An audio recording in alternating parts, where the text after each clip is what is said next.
नमस्कार, जय हिंद साथियों। एक बार फिर से आप सबका बहुत बहुत स्वागत है। आज का हमारा टॉपिक है कि क्या सच में कोई भी पत्थर की मूर्ति दूध पीती है।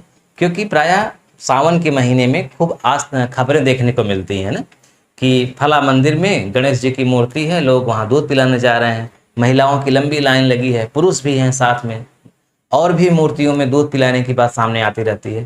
तो क्या ये खबर सच होती है? अगर आप पढ़े लिखे हैं, विज्ञान पढ़े हैं, तो मुझे लगता है कि आप एकदम क्लियर होंगे, आपको पता है कि क्या मामला है। अगर आप कम पढ़े लिखे हैं या दुविधा में हैं, तो मुझे लगता है कि ये वीडियो आपको देखना चाहिए। एकदम बात आप समझ जाएंगे कि इसका रीज़न क्या है। क्या वाकई में कोई भी पत्थर की मूर्ति दूध पीती है या सिर्फ और सिर्फ एक धोखा है, अंधविश्वास है। देखिए,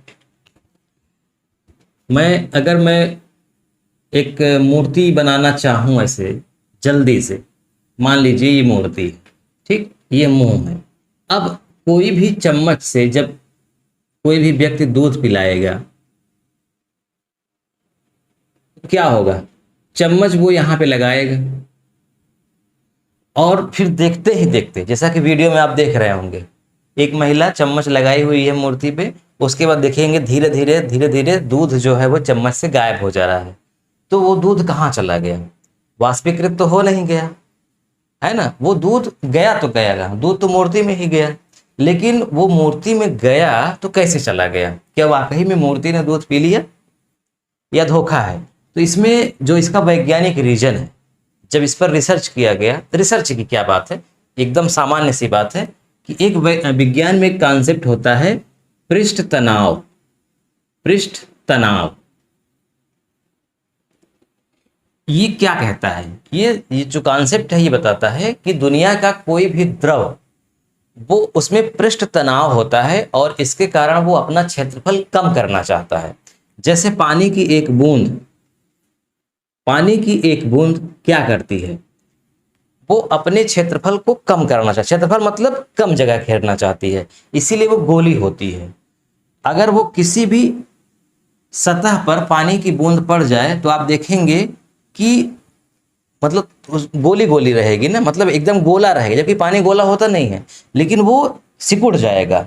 लेकिन जैसे ये दो बूंदें अगर इकट्ठा कर दी जाएं तो ये दो बूंदें नहीं रह जाएंगी, ये दोनों बूंदें मिलकर के एक बूंद हो जाएगी, एक बूंद हो जाएगी, यानी ये दोनों जुट जाएंगी। जब ये दोनों दो बूंद रहेंगी तो ज़्यादा जगह घेरेंगी।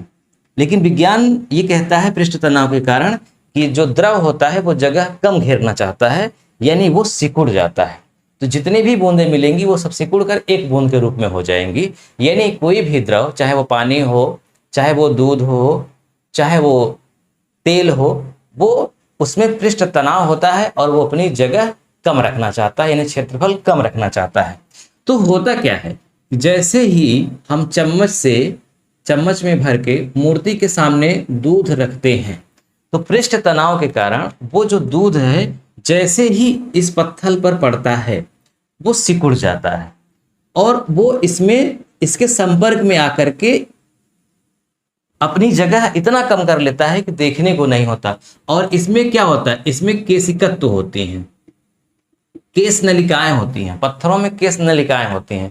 केश नलिकाएं मतलब इतनी पतली पतली नलिका होंगी जो हमें दिखाई नहीं देंगी, हमारे आंखों से नहीं दिखाई देंगी, और उन्हीं नलिकाओं के माध्यम से ये दूध पत्थर के अंदर चला जाता है और फिर बाहर निकलता है, लेकिन हमको दिखाई नहीं देता। हमको ऐसा लगता है कि जैसे कि दूध जो है वो मूर्ति पी रही है।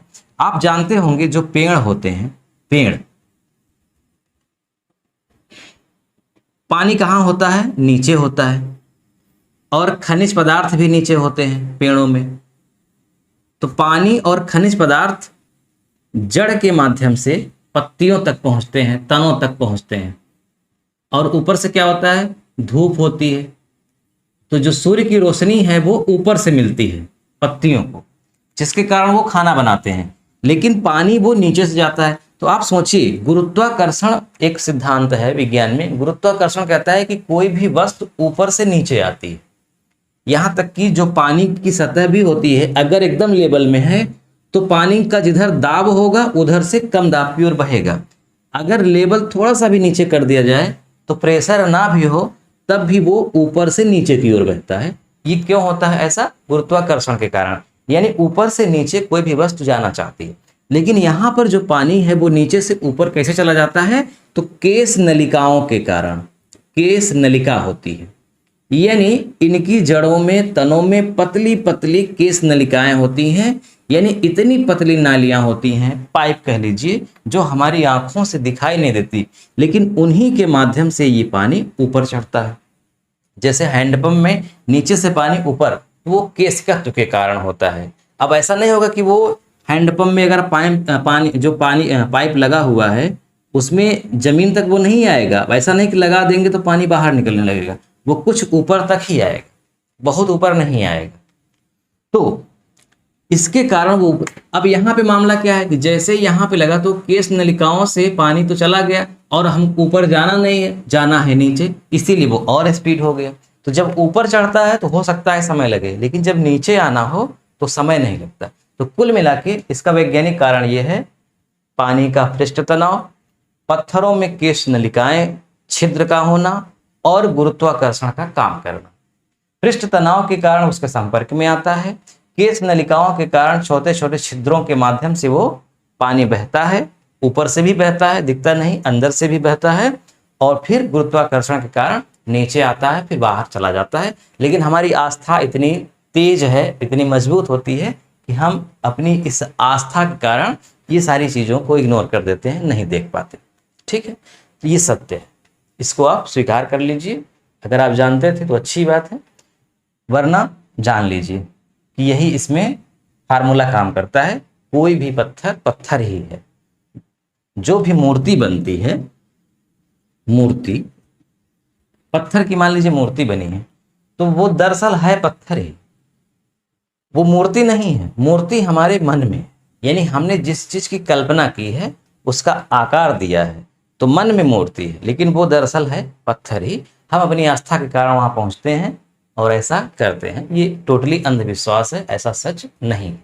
मैं ये नहीं कह रहा कि आपकी आस्था वहां नहीं होनी चाहिए, अपनी अपनी आस्था है, अपना अपना विश्वास है, लेकिन कुछ चीज़ें मुझे लगता है नहीं करनी चाहिए। हंसी के पात्र बन जाते हैं हम जब ऐसा करते हैं तो, क्योंकि हमारे संविधान में लिखा है कि हमें अपनी सोच को वैज्ञानिक तरीके से रखना है, यानी वैज्ञानिक दृष्टिकोण होनी चाहिए, अंधविश्वासी दृष्टिकोण नहीं होनी चाहिए। हम आस्था भी रखें तो वैज्ञानिक ढंग से रखें, न कि मूर्खतापूर्ण रखें। यही पढ़ाई का मतलब होता है। तो आज का वीडियो में बस इतना ही। वीडियो कैसा लगा कमेंट करके जरूर बताइएगा, और आप किस टॉपिक पर वीडियो चाहते हैं आप बताइएगा, मैं कोशिश करूंगा कि आपके उस टॉपिक पर वीडियो बनाऊं। वीडियो देखने के लिए आपका बहुत बहुत धन्यवाद।